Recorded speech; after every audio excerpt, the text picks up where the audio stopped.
Apo, arinig ko mga panalangin mo. Pero sana ang swerte, ibang mo sa lahat yan, sa ano yan, lotto ticket na yan.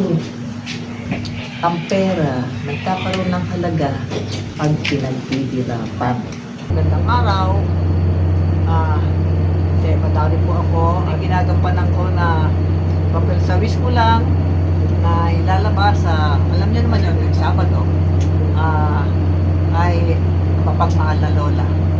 Naku, dahil ang ako po ay mapagmahal din. Pareho kami mabait. At kapupulutan nyo ng aral ito. At huwag nyo gagayahin yung mga yung mga nangyari dito, kaparisong pagnanakaw, yung salbahe, nagpapalayas, hindi marunong magmahal sa kapwa, hindi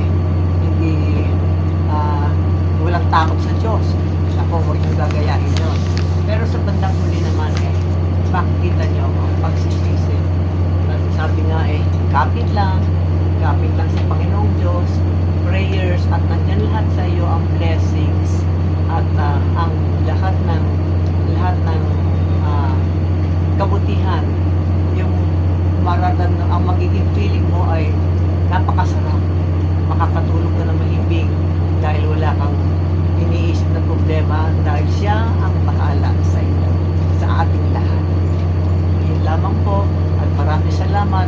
Palagi tuwing Sabado, wish ko lang